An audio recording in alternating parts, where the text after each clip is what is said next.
now call to order the Committee of the Whole on May 2nd, 2022. The time is 7 p.m. Ben, would you please call the roll? Member Orr? Here. Member Matheny? Here.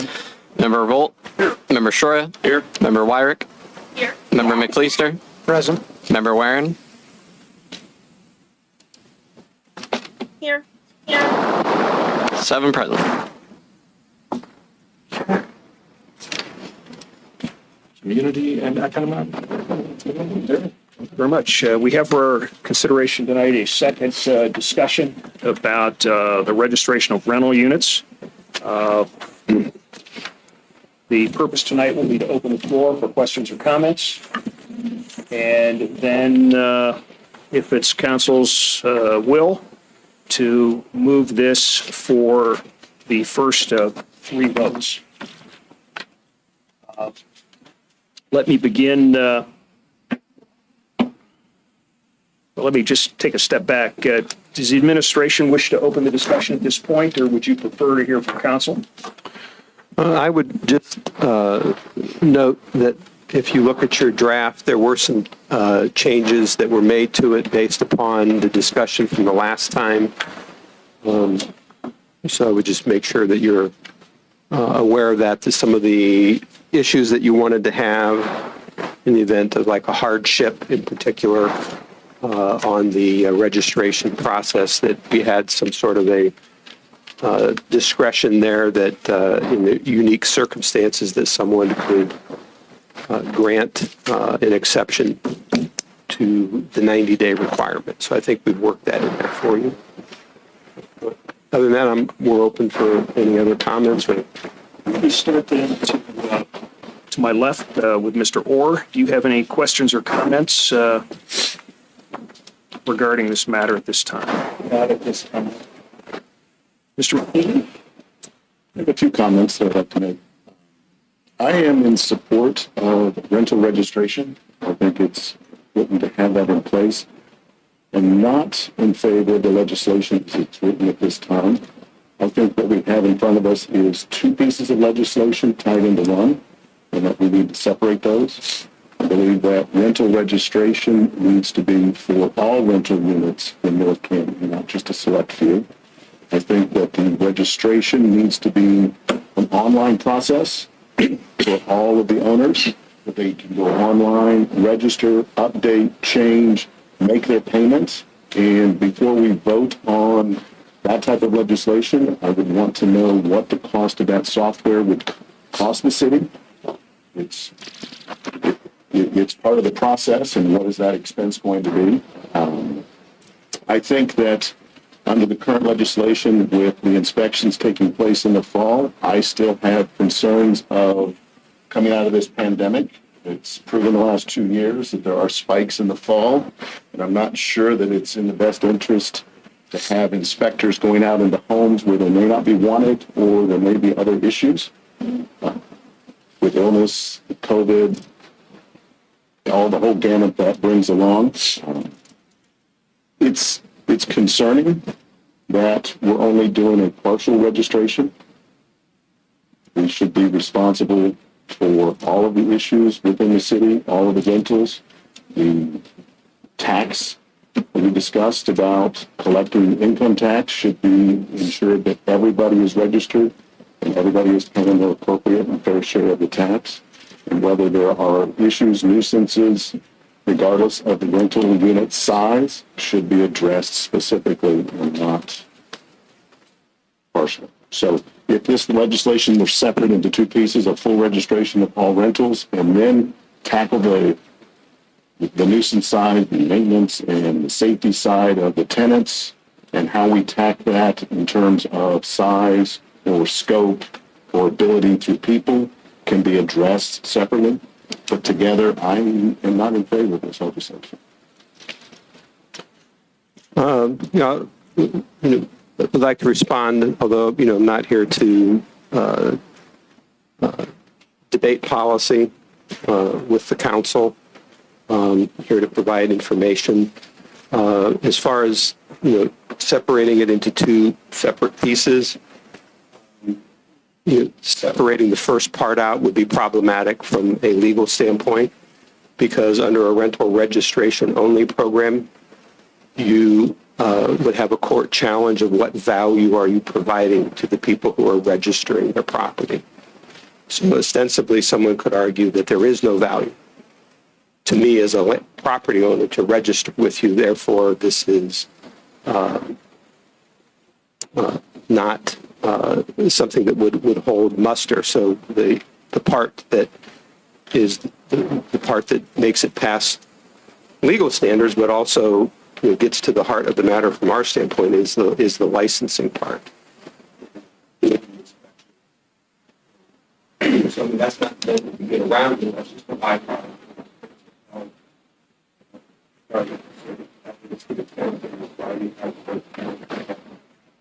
As far as COVID goes, if not now, then it's kind of this forward to some sort of rationale. Somebody somewhere will address this on a political level.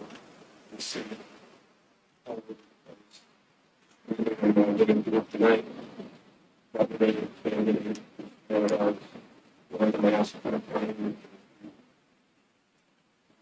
it's the science we've asked that people want to everybody else opinion, but it's become a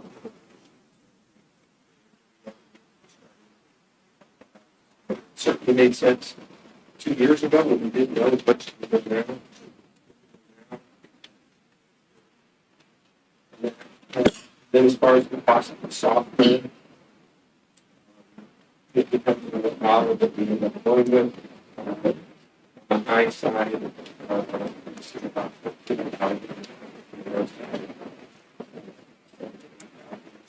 What the software we pay for.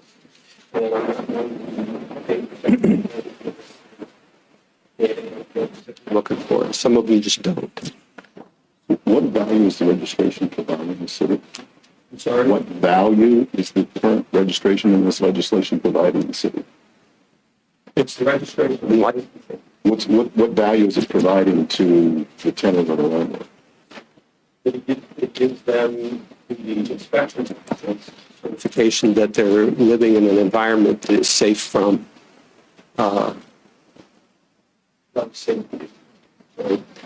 bad water heater, bad furnace, not hooked up properly, landlord hasn't been in to inspect, done. So it's both safety for the tenant, safety for the landlord. So there was a list, I think you probably saw the questions. Chair of the committee, is that the case that was circulated? Yeah. That's the questions of the thing that we are looking at. Making sure that all the issues in favor of the check mark. Yes. That had been worked on. Building superintendent, Sal, fire chief.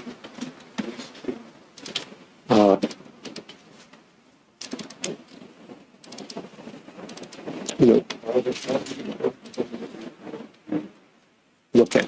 That's the value they get for the inspection fee, correct? I'm sorry? That's the value that they get for the inspection fee? Mm-hmm.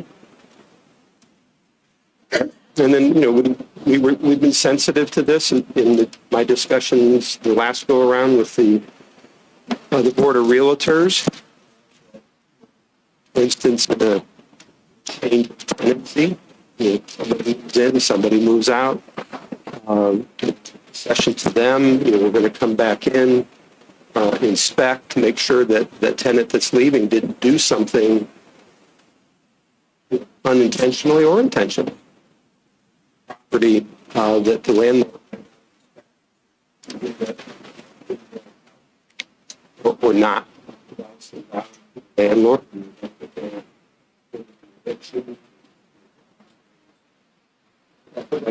Something like that, help us do that without additional, in addition to the inspection of the sale of the property. Transferable to the Okay, so those are some, I would say, the values to the landlord may not be the primary, it could be considered incidental, but they would be negotiable. Thank you. Mr. Stewart?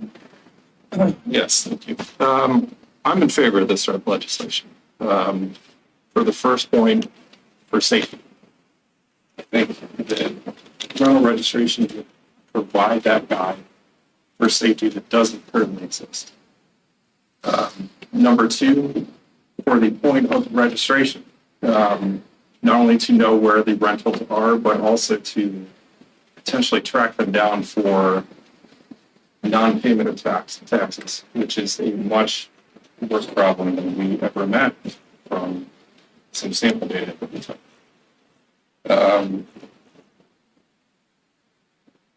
Number four, I don't think it's an excessive amount that is being charged. I don't think it's going to be, if it is passed on to the tenant, it's a minimal amount. It's not like some of the other places around us that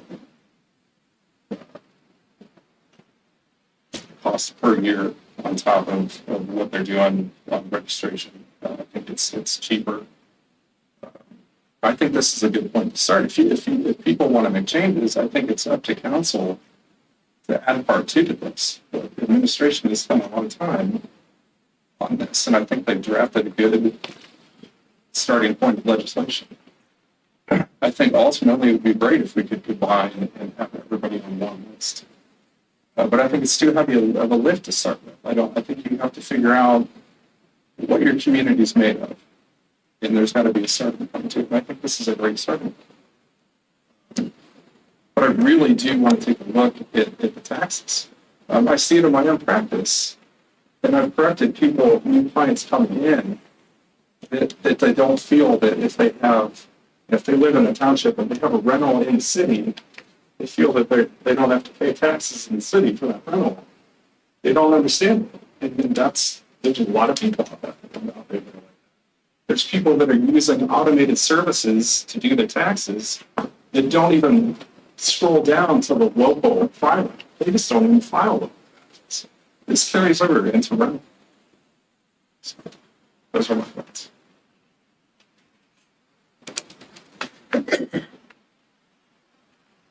Christine? For this as well. Initially, had some questions sensitive to renters. In the school district. It's important that we not force renters where they're living if it's possible to provide.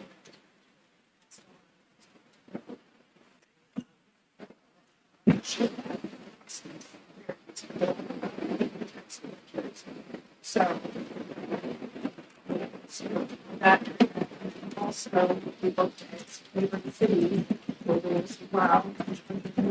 And see that in the data. Both move forward.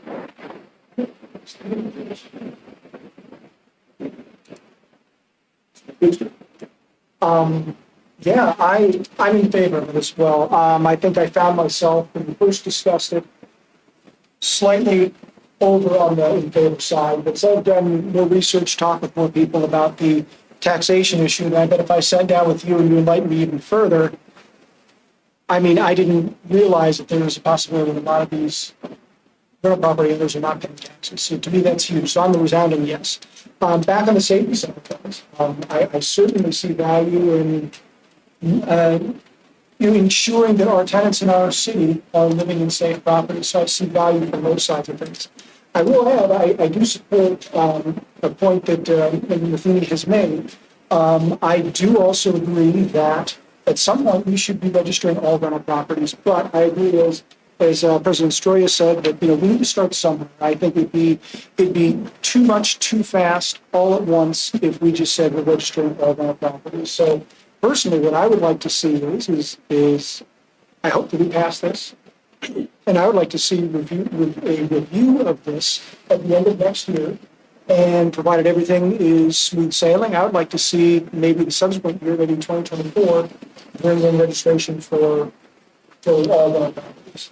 But I do agree you have to start somewhere. So those are my thoughts and comments. So, Yes, one final comment that since it was brought up now twice, but as it relates to,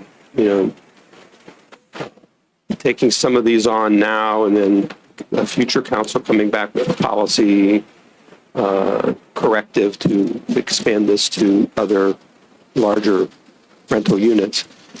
Another reason, I guess, why we started with just this size approach is also studying what had happened with the city of Canton.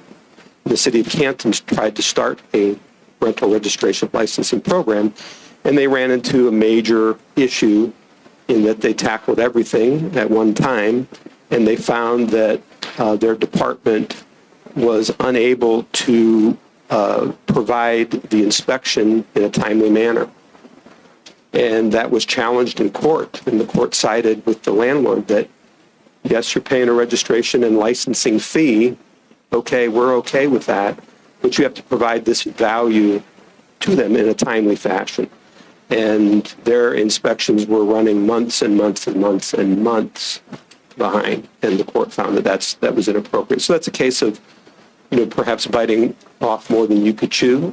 They've since made their adjustments and hired more personnel or whatever it is they did to bring their timing up, but that's certainly not what we're trying to do here. So I think I recognize that there's a lot to do here to start up a new program, and I hope it goes smoothly.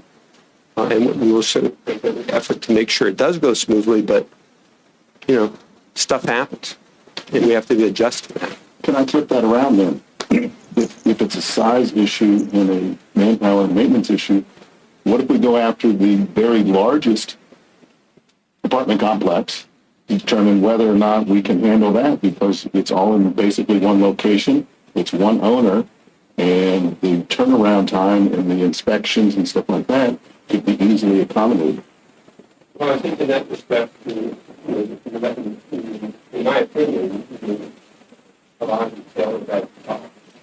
In my honest opinion, I think the problem is life safety issues are with the units that we've identified, not opposed to the council makes it a forced correction to everybody.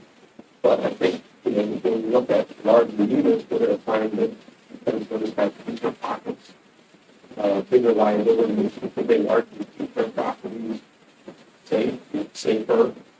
In certain size buildings, the fire department already has access to common areas, and we think this is the appropriate place to start. But I want to address where the problem is, and I'm telling you, I'm administrating that problem. And whether or not council expands that is totally up to council. With our current staffing, how many people do you think we'll have? Well, because we have Safe Built as our building department, and they're going to be able to bring in additional staff as needed. So what's nice about that is it gives us flex. We get through it, whether that takes us 6 months to do it or 8 months to do it, whatever the amount of time it takes, get through the surge. They'll bring in however many necessary people from other communities to help us with that. In the meantime, we are authorizing them to go ahead and hire one additional full-time person who's there interviewing right now, because we think that that we need to inspection each property. As far as this licensing and registration process is going, we've met with the Safe Built leadership this past week again, and they have their plans in place to bring in however many is necessary. So largely, John, it depends on how good we are in identifying enough of these rental properties up front. We've reached out to people in the community who let us know. I've been going around, driving around, looking, and we're starting to catalog this. We pulled some data from basis to start, and we'll see how many will voluntarily register when notified, or how many when you can drag it out. So I'm not trying to be evasive, I'm just trying to be honest that I don't have a specific number, but I can tell you that they'll bring in as many as needed. Hey, Patrick. Yes, Stephanie. It's Stephanie. So, I guess that what I just want to say is, and I'm so glad you brought up Safewell. So when we were talking about this, and I feel like we've been talking about it for the past 10 years, I know Doug and some of the other past councilmen were in favor of it. At that point, I really think a lot of us thought we don't have the manpower, the people in place.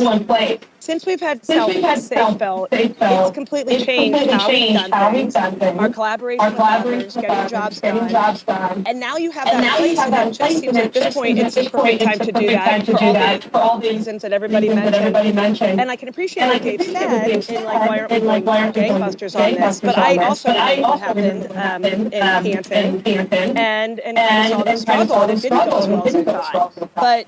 But with Safewell now, I think we're in good shape, but I kind of like the time in this, and as Daryl has said again and again, we can bring it back and change things as we see accordingly. So that's it.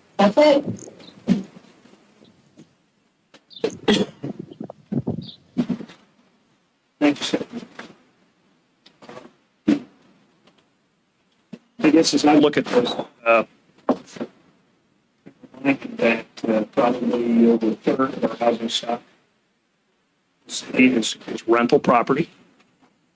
We know actually very little about some of them. The real question in my mind, do these properties adequately protect the health and welfare of the people who are running the property? It's good business. I do not know. Stephanie's point, I'm willing to experiment. Find out what kind of data we can generate to truly understand and to protect those residents. To Patrick's point, I would remind those in the audience and those listening to members of council, this legislation, as drafted, is the product of a solid technical and legal review. It is the best we have at this time. And I don't want to pretend to second guess the attorneys on this matter. We know that these issues have been litigated elsewhere. And that we have a plan that will, I hope, allow us to implement this project. We're going to think about the effective date is January 1, 23, correct? Correct. So we are probably 8 months out, And we'll need all 8 months of it. and we'll need all 8 months. Patrick, the administration, 4 members of council, the president, can ask for an update. I'm sure Mr. Bill will be happy to provide it as we move to that implementation date. But I think, again, is when we look at this, the inability of communities to deal with their mental problems, understand the forces at play, has had catastrophic results elsewhere in the society. I've often said that what happens elsewhere eventually comes to us.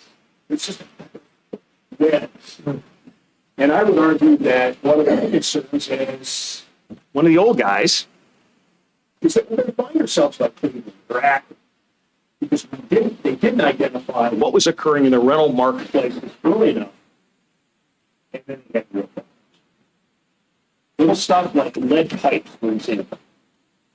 We have a lead pipe replacement program. No, what if our rental inspections say, hey, you do have an issue here. You need to get on the list for federal assistance. Replace lead pipes. Marty, I don't think we do much on it right now, do we? I don't think we do much on lead paint, do we? So at what point does that become an issue? I don't know. I would sure like to have Patrick's point, I would like to have some data to guide our policy. It's got to start somewhere. Mayor, your finger is pointing to the sky, so I'd just like to add, if I may, I think this legislation, again, I think we've hit on it. It provides a benchmark for us to start. And I think you've covered the key items there about keeping things up to code. We're talking about quality of life safeguards in our housing market. And of course, we have some people, I think, that are slipping through, not paying their personal income tax or property tax. And that would be an avenue for us to help us learn about it. But I think the legislation provides a good benchmark for us to start and to work from there. And I like the idea that, and I'm sure this is what council would do. Of course, you're going to review this, somewhere along in the process to see where we're at. So just allow me to share my thoughts. And Clerk, if you'd be kind enough to note in the calendar that the chairman of the committee would like to have this on an agenda in maybe November, just so we have a formal opportunity to kind of review the progress of where we are This November. this November. A couple months out. allow you to keep slow. Are there any other comments or questions regarding this? What is the chair's schedule for moving this legislatively? I believe we want these. And I would propose, I'm going to make a motion to place it on the agenda for tonight. Second. And then we will proceed accordingly. So are we talking to the clerk, if you could give me some guidance on where that would put us if we followed a regular calendar? The final reading would be on June 13th, and then the 30-day referendum period, there are 30 days in June, so July 14th would be the effective date.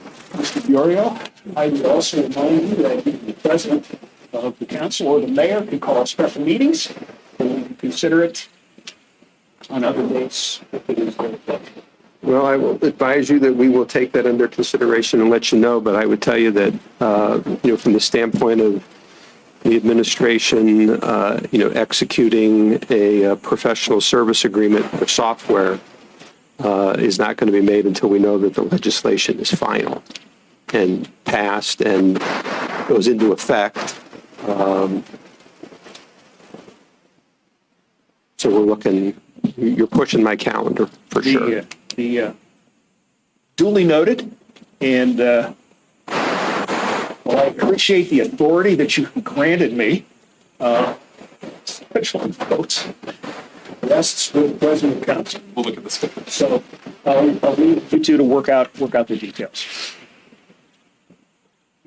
So there is a motion to proceed for a first reading on Monday night by Mr. McLeister. Revolt will second. All in favor? Aye. Opposed? Opposed? Thank you, Stephanie. Let me Roll do call this. vote, just for clarity. I motion a roll call vote, or I'll ask for a roll call vote. Just ask. Roll call vote. Ben, could we have a roll call vote, please?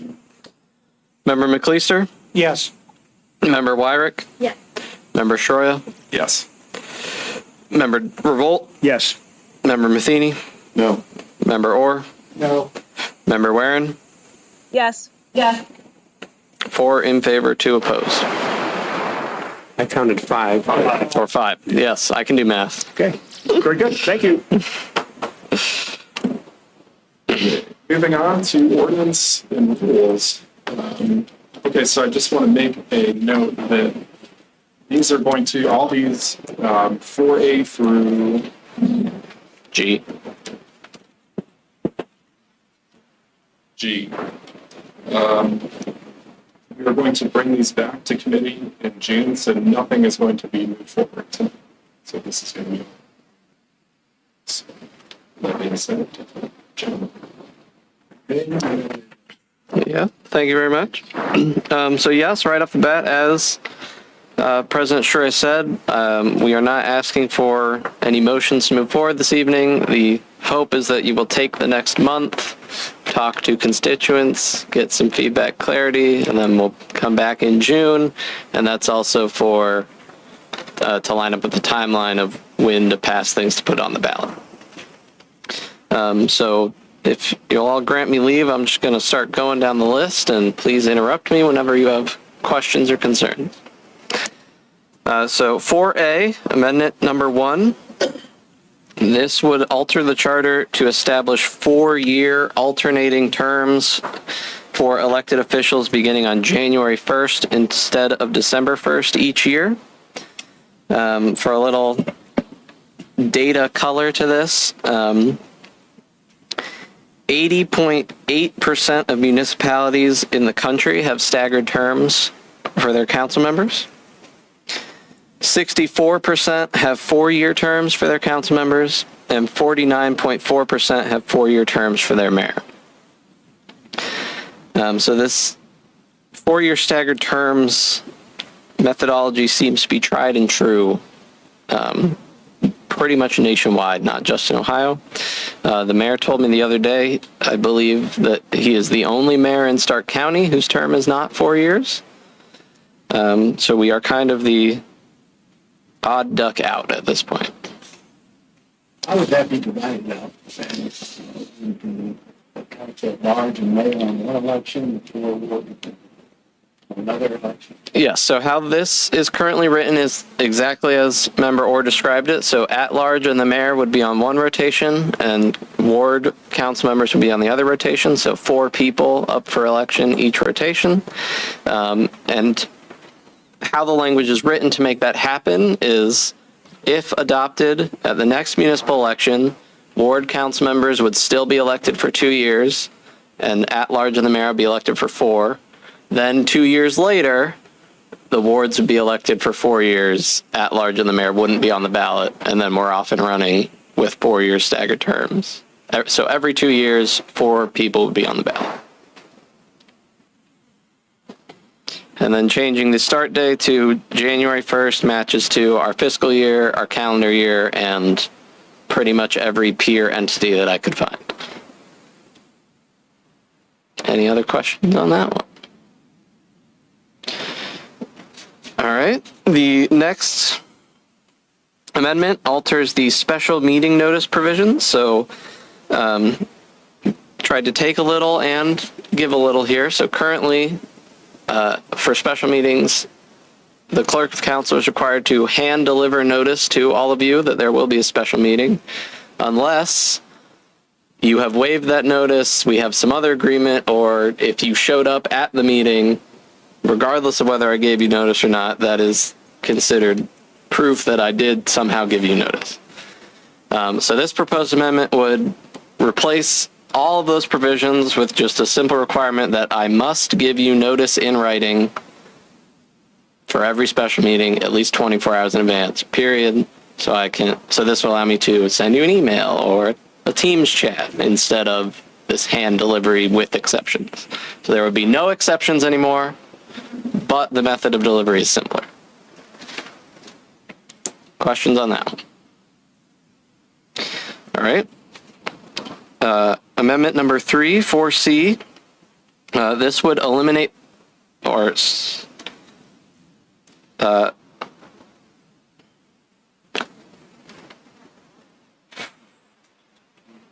yes, my agenda is wrong. Sorry, I put them in the wrong order on my cheat sheet. 4C would be the legislative procedure. So this would specify differences between ordinances and resolutions. So the original intent is that resolutions would be much less permissive. So the language as it's written very explicitly limits what resolutions can be used for, but resolutions pass with just one reading. And so the reason we had asked for something like that was, the 2 best examples I can give are, whenever council appoints someone to a board, I would like to do that by resolution to have a clear written record. But that's something that is purely the 7 council members' decision and really shouldn't be subject to mayoral veto. Another example is something you guys are going to talk about tonight, actually, union contracts. So administration and the mayor have the right to negotiate them, and then under state code, you guys have to say by resolution whether the 7 of you agree with it or not. That really shouldn't be subject to mayoral veto because the mayor's who negotiated it, so he shouldn't be able to veto whether you guys say yes or no. It should be your own decision as a separate branch of government. So the intent is to make resolutions that legal function where you guys can express your opinion, but it's highly limited that you can't actually pass laws by resolution. So you can't impose penalties, you can't allocate money, you can't move money in the budget, nothing like that through a resolution.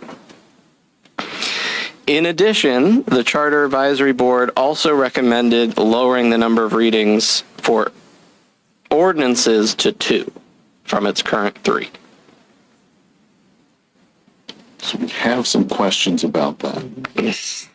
So technically, we could have a committee meeting, a special council meeting following the committee meeting, and vote through legislation without public input on the next council meeting. So you're saying you have the committee and a special on night 1, and then a second night have another and be done with it? Yes, you could do that. I mean, we could right now also just not have a committee. The committee's not required by charter, so only the readings are required by charter. Okay. Yeah. To Mr. Matheny.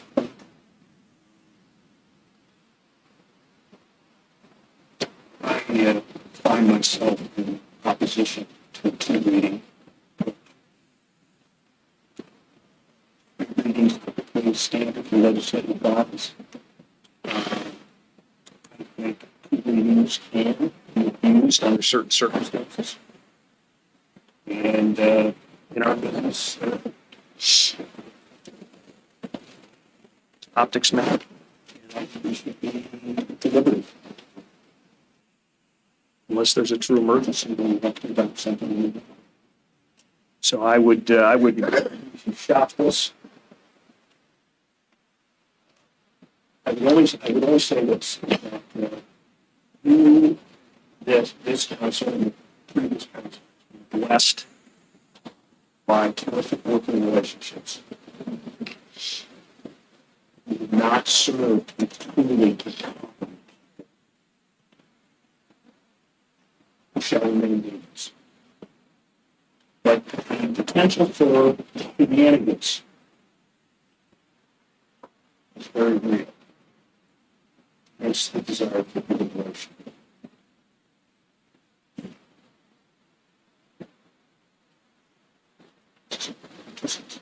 I do like the option of a resolution in a single reading. Yeah, resolution's fine. Yeah, I don't have a problem with that. It's adopting ordinances under something like you said, where we put it on a committee, we meet on a Wednesday, we meet on a Saturday.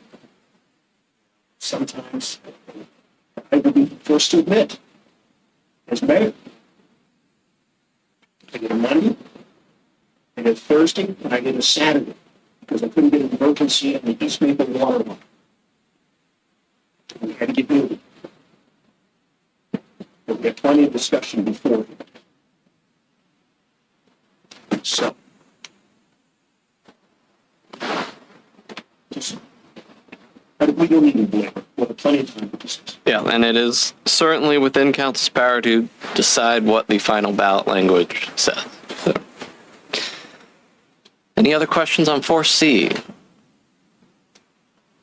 Okay. 4D is the requirement that legislation be published in a newspaper. So this would eliminate that requirement and replace it with a couple different ones instead. So first, within 48 working hours of adoption, the full text of the legislation must be publicly available on our city website. Second, the title of all legislation, so it'd be an ordinance or a resolution, must be posted both in City Hall and here at council chambers for a minimum of 2 weeks. And then third, when we had legal counsel look into this, there is a Ohio Supreme Court ruling that if we don't publish in a newspaper, but legislation relates to a specific person, we must give them direct notice. So the third piece in here would be if council adopted legislation, the best example I can give you is a zoning amendment that directly affected a specific person or property, and we can ascertain who that person or the owner of that property is. We must send them a succinct letter saying, here's what we did, and then B, a full copy of the resolution or ordinance that affects it. Questions about those publication requirements? Good.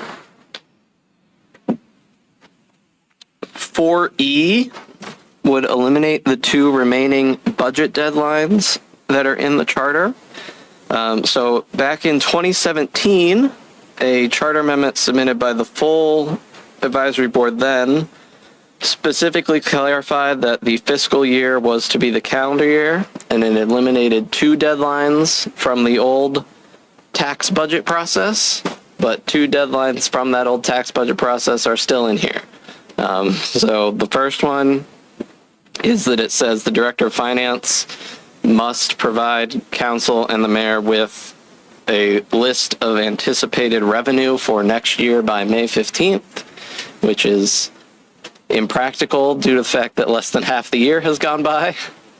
And then the second one is that the mayor is supposed to submit the budget by June 15th of each year, which again is impractical as less than half of the fiscal year has gone by to make projections for the next year. So this amendment would eliminate those two fairly unmeetable deadlines. Questions about that? Okay.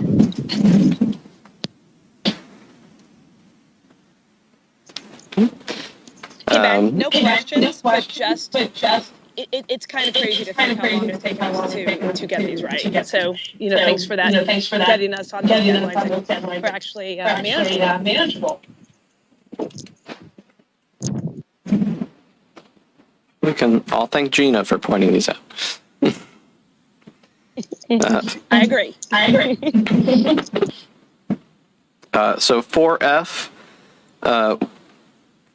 relates to attendance of elected officials at council meetings. So in the charter, I believe it's Charter Section 5, there is a provision at which states at what point does absence become excessive, and therefore council could, emphasis on could, but does not have to, remove one of their peers from office for failing to perform their duty.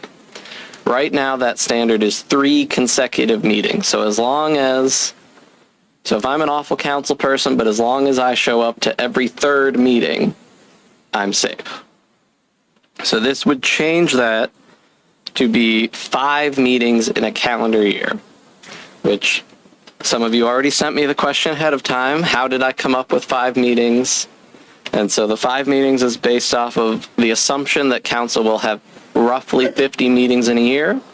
And that's based off of meeting records going back to 2014. So from 2014 to 21, council has had an average of 53 meetings a year.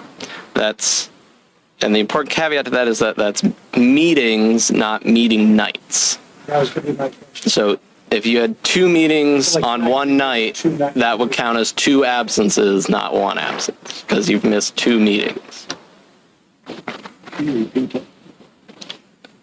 So are you saying in that case, if you missed 2 in one night, you would only have 3 other weeks to theoretically miss a meeting? Unless the following week had 2 meetings as well. You gotta play the double headers. correct. I mean, let's say you're on a 2-week vacation and you have two meetings each of those just by chance. That's 4. And I'm looking at, and a lot of us, I've been working now for 20 years. I'm in a 6-week window now for vacation. So I guess that's why I'm a I'm little confused. So that's why I emphasized the could. So there is already language in the charter that this standard is for unexcused absences. So we're not proposing messing with that language about excused versus unexcused. We are just changing the standard at which it potentially kicks in should the rest of council choose to exercise it. Do they have what excused absences? Of course not. What was that? Every meeting that I've attended and someone's been absent, council has always voted to excuse that member. So 5 would never come into play. True.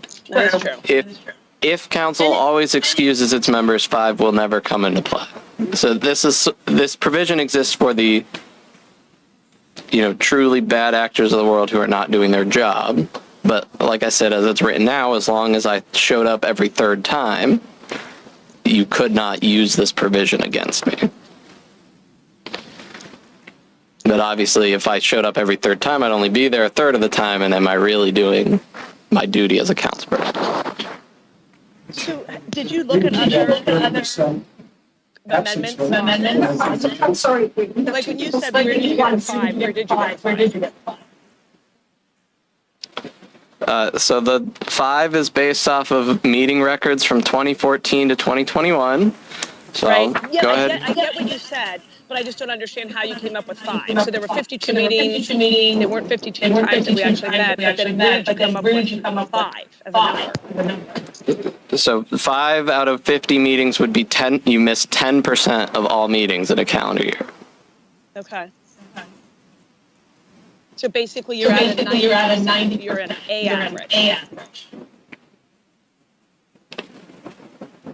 If this was a test, yes. Yeah. Well, I think that's a good way to look at it because we definitely have people that are going to spin this verbiage. So I think we have to be careful about that. And as we have people who are in their 20 and 30 careers, this could be spun really differently. And you also have, I know in our last council we had people, and we definitely excused them each time, but it was brought up continually. And it was definitely more female-based, with people attending their kids' graduation events, soccer games, if people have work situations. And yes, they're all excused, but that is not the way it's portrayed. Maybe we need to officially define what an excused absent is. That's certainly an option that could be added to this. Well, and honestly, I think 5, even if it's excused, 5 for us being 50 times a year or something, I don't think that's a lot. And granted, we don't have a lot of people that miss, but if somebody got sick, we've all had little things in their excuse, but easily you could be off for 3 weeks because of you broke a leg or crutches or something. And the option for Zoom and Teams is not always going to be available, unfortunately. Just spitballing here. I've worked for my company for 10 and a half years. I get 10 sick days a year.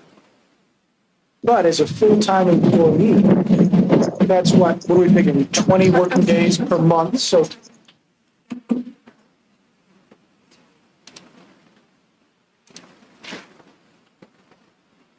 no problem. So if we're figuring, 20 working days a month, that's roughly 240 working days a year if my cell phone math is correct. With 10 sick days, that gives me a 5% absentee rate. Personally, I think if we, one, identify what an excused absence is, that eliminates it, and I think 10% is more generous than my Fortune 500 company. I think it's adequate. Yeah, but you're not. But you have to add them all up. You have to add up your sick time and your vacation time because that's what this is. I thought we're just talking about sick time and vacation time. I didn't think we got vacation time as a Well, part-time if city it's, council. but it is. I mean, we still have to be, we're required to be here in some format where there is attendance taken. And so if, as me working at a company as well, I get 6 weeks, right there is 6 weeks. If you tack on to that, then 2 additional weeks for sick time, or if you're taking care of a family member, it does add up. And maybe taking care of Especially if we a have 2 times. It'd be excused, but what I'm saying is it's still It's when I I'm ran sorry, for I've council. been on council for 10 years, and this is something that is picked up, and it's very pointed, and I think you're making it more restrictive. Council has been the first term. I knew Monday nights as council. So everything else is pushed aside. That's what my constituents want. Serving the city, I understand sickness and all that. That does happen. But I will be here next week.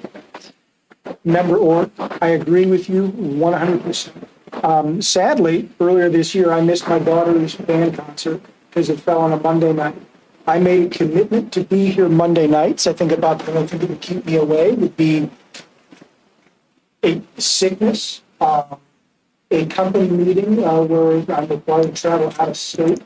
I wish maybe a vacation, but I think for the most part, we're planning on planning our vacations around our general's recess. Just my thoughts. Thank you. Well, to all of these points, I think that's where. Chuck, come on. You know not to speak out. To all of these points, I think that's really where this isn't an automatic, you hit 5, you're out. This is, if you hit 5 and your fellow council members believe you hit 5 because you're neglecting your duty, then they can consider removing Your you. point earlier, this is we could act, not Yes. we shall or must act. Yes. Okay. And I get that. I guess I just to finalize it, I mean, you can look back at everybody's attendance records and everybody has been here. But honestly, after being here for 10 years, no, I'm not going to miss a family vacation because of a Monday night. That's why we have each other, and that's why we're supposed to move forward. And Jamie and a number of you are new, and that's great. For those of us that have maybe been here and maybe at the beginning, that's what you think. But that isn't kind of, I guess, when we recruit new people, I don't want to tell them that. I don't want to tell maybe a single mom that may be amazing for one of these positions, like, sorry, you're going to have to miss that. We are there to make sure that we are representing our constituents. And someone, oh my gosh, Jamie, you could probably come late that night. And that's okay. We have to trust each other to know that the job still gets done. So I want to make sure that we are advocating for everybody and making sure that we maintain diversity in this council, and that clauses like that don't keep other people away from running for this office. We already know how challenging it is for people to run. And you all can look at my attendance record and note that it is just as good as everybody else's, and that's not what I'm fighting for. But I would hope that you had a great vacation to go on or something like that you would go on and entrust the rest of us. Life is short.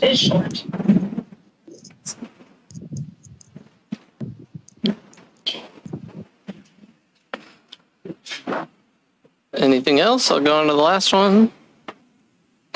All right, and then finally 4G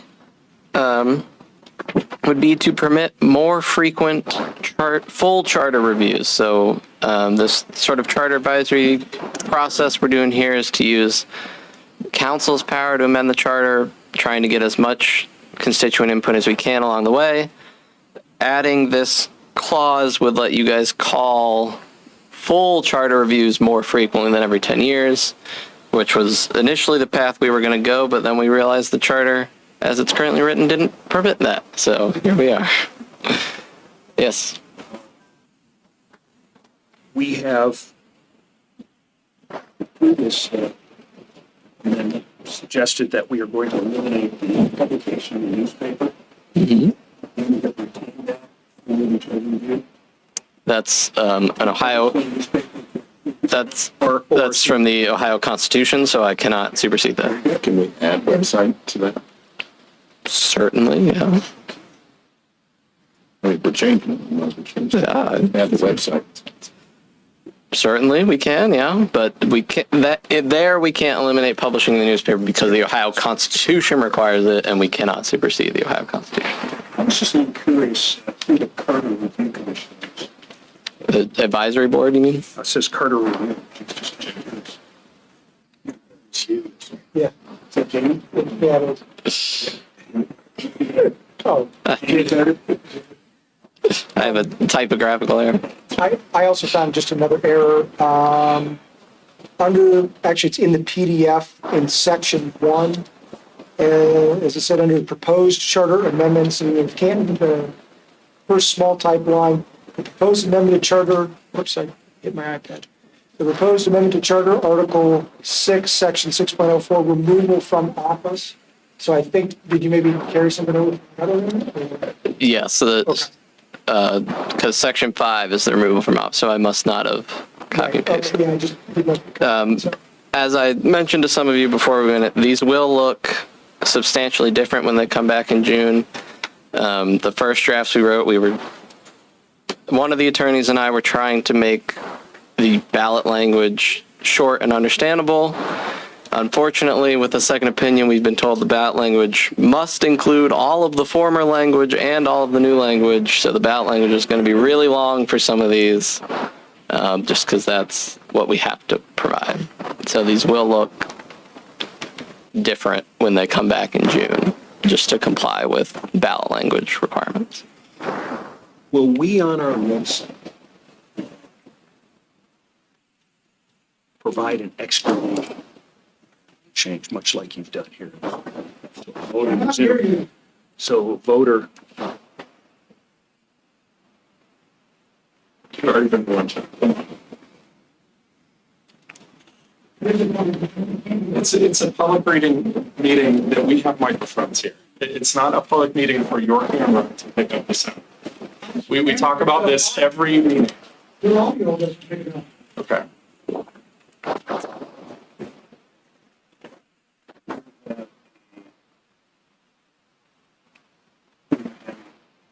brief explanation, provide the rationale for the change. We certainly can, with the caveat that we can't advocate. Once these are put on the ballot, we can't advocate for or against. We can only put factual explanations of what would it do if it was adopted. Fair enough. Fair enough. We'll leave that to the legal room voters. There we go. They're anxious to have.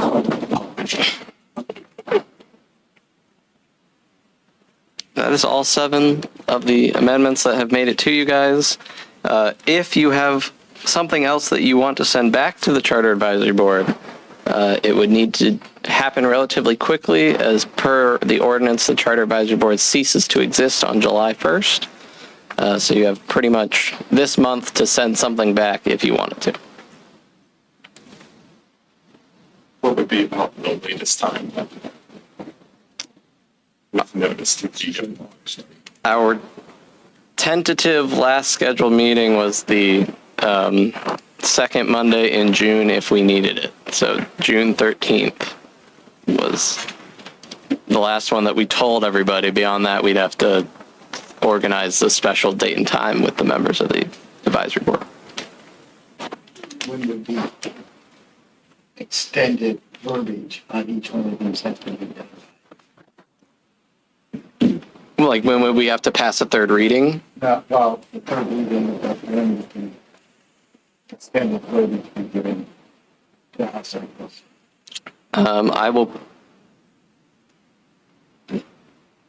Wayne and I will probably be done with it by the end of the week, if you would like it. I just want to make sure that it's good. I didn't have it for tonight because that determination that we would have to change them was made Friday, so I did not have time to rewrite them all for tonight. But we will probably be done by the end of the week. You're certainly more than welcome to come in or shoot me a text or email or something, and I'll give all the new ones to you. thank you for taking me through this. Very well.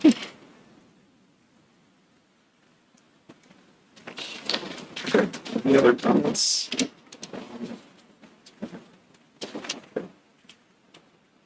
Get on to personnel safety. Dave? Okay. Well, I get the honor to bring this up, but the praise actually gets to go to the administration team and the hard work that they put together on bargaining with the service employees. They worked very hard at this. The communication between them and the service employees is excellent. So they were able to get through the negotiation of the contract. And I would like to turn it over to Mr. Diorio to kind of give us some of the highlights. Thank you. Patrick, May I just, before you begin your explanation, I think the four things that struck me about this, if they have to do this, I think warrant attention and gratitude. the first is you'll notice that There is a quarterly labor management meeting, which I think those who've been around the labor table understand that this type of initiative is key to good labor relations.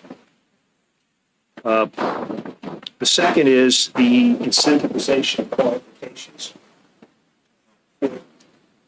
These types of certifications included in the agreement. Incentives. which is absolutely terrific. The third is Patrick's paid considerable attention to CDL. commercial driver's licenses. Those of us who appreciate Snow plowing, that's a critical certificate to have. And if you're going to do ground lines or anything else, you need it as well. And it's in the contract and acknowledged. And I think the fourth thing that, which is a minefield, but you'll notice how many paragraphs have been devoted to it, is this sort of comprehensive drug and alcohol standards. Protect both employees and citizens. Patrick, I think, Dave, I think you've done a great job on this. so I'm going to kick it over to you. Thank the chair for the opportunity to speak. We wish to emphasize with City Council that particularly the new members and publicly acknowledge that this approach that we're taking now hasn't always been the case with City Council. So what I mean specifically is that the Director of Administration and the Director of Finance are negotiating these contracts. This started with previous occupant of finance. This is my 8th contract that we've negotiated, and we've done this without the necessary expense of the past of having attorneys in the room running up the bill. We also recognize that with attorneys in the room, it tends to make it more of an adversarial negotiation, and everything then comes at a cost. So we felt that it's very strongly that labor sit across from management, the people who pay and the people who have the authority to hire and fire, and to know exactly how we feel and to speak candidly and honestly. And I think that transparency has led to, very quick negotiations, because they start to feel a level of comfort and trust with the administration. I will say that this particular union, of all the unions, has had a more rough go of it. There's been extensive mismanaged oversight of this department that has created all kinds of hostility over the years. And we started to address that the last go-around contract, which was my first with this union, and now the second. And this is going very well. So the headline number out there for the percentage increase per year on a 3-year contract is 333. And that is no small concession to get that. We know that inflation is soaring, and we've seen contracts signed with the cities to the south of us at 666, and so 333 is great. There were some language changes that we've put into the contract that we feel benefits labor, but also benefits management. To highlight on one of those, has to do with the time increments that you would take off or be allowed to take off for going to, using sick time or personal time or vacation time. They all had different minimum number of hours that you had to take. So if you just had to go to the dentist in the morning and you knew it was going to be less than an hour, and you ended up using vacation time for that, you had to use 4 hours. Well, that's 3 hours that we got to cover for somebody on overtime or do without. So we've standardized this actually throughout all of our contracts, but now with this collective bargaining unit, and that's in quarter-hour increments. It works better for management. It's better to administer on the finance side, but also then just in the practicality side. If you don't need to take 4 hours, or you don't need to take an hour of sick, you only need a half an hour to get your kid to the doctor and come back, or whatever it is, that makes more sense to us. The more time that we can have in here, the better.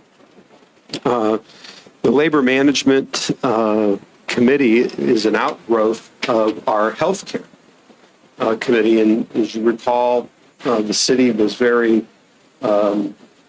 forward-looking in getting our collective bargaining units to understand that we needed more flexibility with obtaining health care. That previously the collective bargaining unit spelled out, you need to have a $25 copay as part of the health care package. Well, today, as we've explained, those changes in the healthcare marketplace are such that, if you're in network, you don't even have a copay. So for us to go out and get a plan that had a copay in market actually costs more money than one that doesn't. And that was something that really wasn't conveyed, and Gina and our team sat down and really went over these things. And so they saw a benefit to having a healthcare committee. And then Catherine has expanded that to, we really should be meeting orderly if necessary to talk about labor management concerns and not let them get to a point where it blows up. So we're very proud of that collaboration.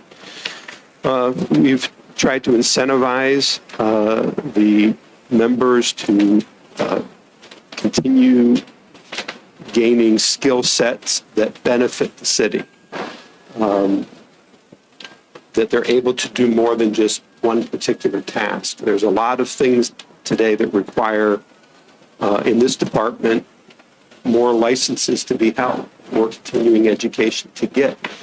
And as human nature as it is, you get more from people if they have more to offer, but sometimes they need a little bit of a push to get there. And I think that we give them a little bit rather than just limit it. Right. Previously, if we had one person that knew how to apply mosquito spray, we had one person that could do it.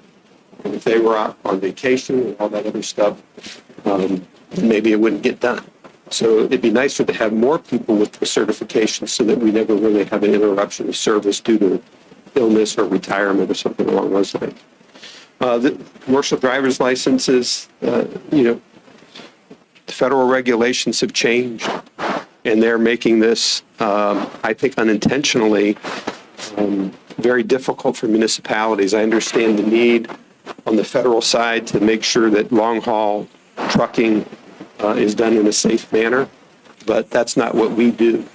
And to make it that the present cost to obtain a commercial driver's license is in the range of $5,500 to $6,500 to get it, puts us in a position, like all other municipalities, that if you don't have one, you're not likely to get hired. because you really don't have a value to us. And so we've kind of restructured this contract to reflect that, how important that is, and that to reach the highest pay levels at this city, in this collective bargaining unit, you must have a commercial driver's license. And to get to the highest point, you must have a commercial driver's license Class A. And then the next highest level, you must have a commercial driver's license Class B.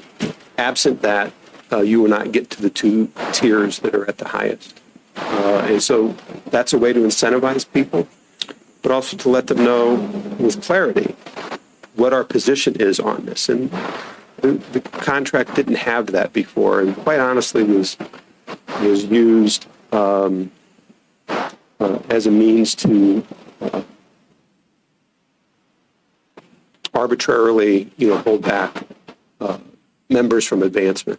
And we think that contributed to a lot of the hostilities between this bargaining unit and prior management of the city. So that's kind of the big, important picture of the things that are in the contract, money-wise. Okay, thank you. Yes, once again, thank you for the commitment of your team. Pursue this, for the collaboration with our most valuable asset, and that's our employees, making this a good working environment for them, which is good for the citizens of the Canton also, and the communication. It really doesn't happen without communication from the beginning. So thank you. We thank the council and we thank your leadership of the committee. Now, this is going to be, we make a motion that we move this quickly as a resolution so that we can pass it on an emergency. One of the bargaining issues was putting that into effect basically immediately. Revolt will move. Second. All in favor? Aye. Opposed? Motion carries. So this will appear on the special meeting coming up. At this time, I'd like to introduce another matter which was brought to the council's attention at the end of the day on Friday. This will be for the Street and Alley Committee and relates to the eminent domain for the Charlotte Street project. Copies of the proposed measure will be on your seats. You've seen that. Patrick, would you care to elaborate? Yes. So, as you know, we have talked to council before about the traffic that will be on Charlotte Street as a result of a new school and as a result of Diebold expansion. And by the way, the steel girders are going up if you haven't driven by and looked lately. Which was a great sight to see. So we have been having discussions, numerous, for an extensive period of time with the owners of what is locally known as the Spitzer property. And we don't believe that those talks are yielding the result that we need in order to move this project forward on a schedule that is consistent with a school opening in the fall of 23. We have notified the property owners of our intent to file an eminent domain action to move this process along. And that process moves rather quickly when it's an eminent domain action that involves the expansion of a road, which is exactly what we're doing here. And so we need council to move on this so that when we file our legal action with the court, that this resolution or ordinance, however we're calling it, is part of that filing, which would be this week. Any comments, questions, council? Can I have a motion and a second to move the eminent domain item for Charlotte to the agenda? Revolt moves. Second. All in favor? Aye. Opposed? Motion carries. And can I have a motion to adjourn? Revolt moves. Second. All in favor? Aye. Adjourn. Couple minutes for.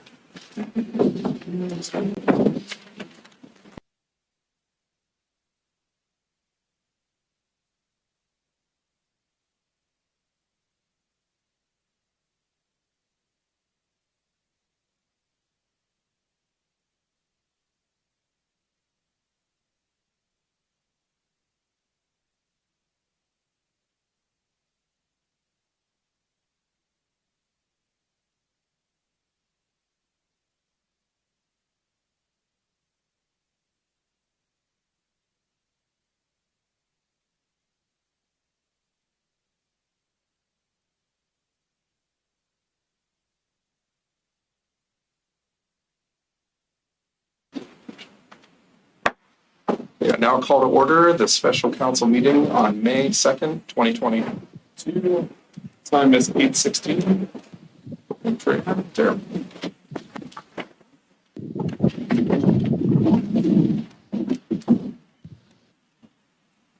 I ask you to bow your heads tonight. Normally, we pray for our citizens in the city of North Canton.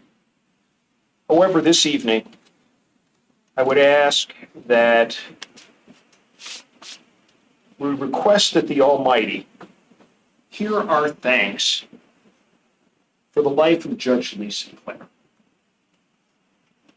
He served Stark County as a common pleas judge for 17 years, and his was a distinguished record. Almighty God, we are grateful for his service and his example. And we humbly ask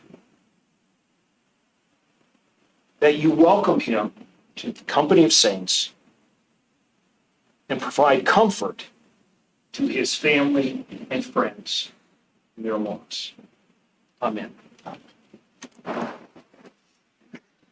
pledge allegiance to the flag of the United States of America and to the republic for which it stands, one nation, under God, indivisible, with liberty and justice for all. Ben, would you please call the roll? Member McLeister? Here. Member Wyrick? Member Stroya? Here. Member Revolt? Here. Member Matheny? Here. Member Orr? Here. And Member Warren? Here. 7 present. At this time, members of the public wishing to address City Council may do so. Each speaker will be granted 5 minutes. As a reminder, the rules are posted on the screen to the audience's right. As this is a special council, topics of discussion will be limited to the items appearing on this meeting's agenda.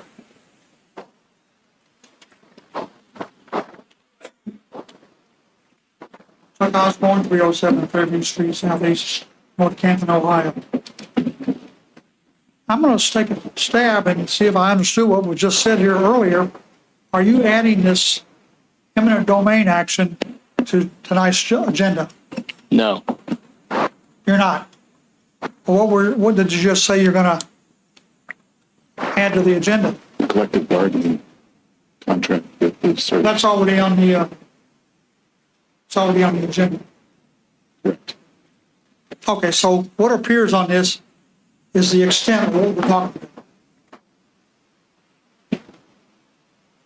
Correct. Yes. Okay, thank you. Let's to address public. Okay, moving on to old business. Can I have a motion and a second to read by title only ordinance 20-2022? Revolt moves. Second. All in favor? Aye. Opposed? Motion carries. Ben? An ordinance amending the zoning map of the city of North Canton to reclassify the property known as Outlot 417 in the city of North Canton, Stark County parcel number 100100198 from office building to general business B. This is the 5 acres on North Market Avenue in Washington Square. The zoning request was made by the Allman Company for this. Its plans have been reviewed favorably by the Planning Commission. No opposition has occurred at the public hearings. A minor technical issue regarding a fence has been addressed. And I think the general response from the public is positive. This is the third and final reading. At the previous readings, again, we have had no contrary opinion, negative opinion. Are there any comments or questions from council on this third and final reading? If not, then I move we adopt the third reading of 20-22. Moved and seconded? All in favor? Aye. Opposed? Motion carries. Moving on to new business, can I have a motion and a second to suspend Council Rule 24 to allow consideration of what is now Resolution 42-2022 without a committee report? Revolt moves. Second. All in favor? Aye. Opposed? Motion carries.